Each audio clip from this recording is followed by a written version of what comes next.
Isang mapagpalang araw po sa ating lahat. Ako si Godfrey Quizon and this is my devotion for today, November 5. And ang topic po natin for today is pagod ka na ba sa paghihintay?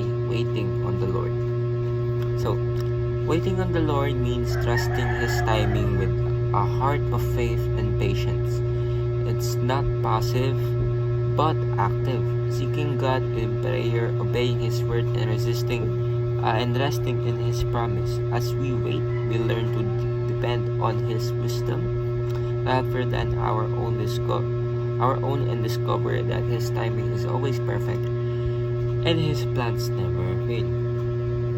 So, ating scripture for today is Psalms chapter 7 verse 7. Basahin ko po. Be still before the Lord and wait plenty for Him. Do not fret when people succeed in their ways, when they carry out their wicked schemes. So, sa Diyos po lahat na papurian. So, ang ating topic for today is pagod ka na ba maghintay sa ating Panginoon? Ang ating Panginoon, hindi siya sumasagot basta-basta. Sumasagot siya sa atin na tatlo lang yung sagot ng ating Panginoon. Yes, no, wait.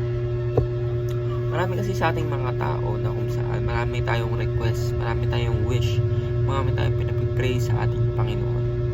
Pero hindi natin alam na ito ay nakakasama po sa atin.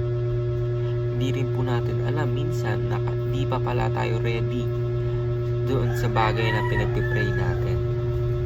Or minsan, kahit hindi natin pinagpipray, ay dumadating ang kusa.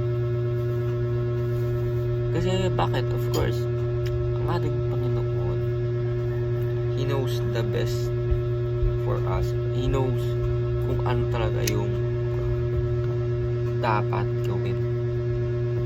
Kasi tayo mga tao, sobrang subjective, sobrang liit ng ating pag-unawa. Pero ang ating Panginoon, He created all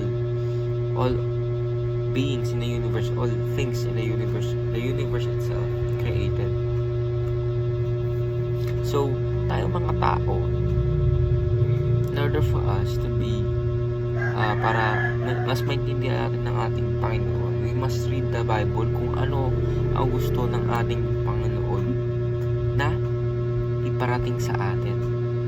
Na hindi porket hindi mo na siya nag-reply sa mga prayers mo, hindi ka pa niya binibigyan ng result, ay ikaw na ay maiinip. Hindi, of course, as waiting, na-develop po yung ating faith sa ating Panginoon na Lord. Yes, matagal, pero I trust na yung mga plano mo ay better para sa akin, na yung mga plano mo ay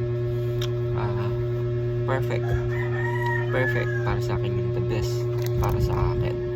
So, teachings natin for today is waiting on God is always the best decision. Waiting on God shows our faith in His wisdom. Waiting on God will never lead to disappointment. Kasi marami po sa ating tao, disappoint sila kapag matagal ang prayer nila. Pero hindi po nila alam na ang timing ng ating Panginoon ay talaga yung dapat nating sundin. Kasi ang ating Panginoon ang nakakaalam ng lahat, hindi ikaw. Kaya wag po tayo magmataas na kung ano yung gusto natin, ayun dapat yung masusunod. So, ayun lang po. Ako si Godfrey Quizon and this is my devotion for today, November 5. Sana po ay marami ganun. Ayun lang po.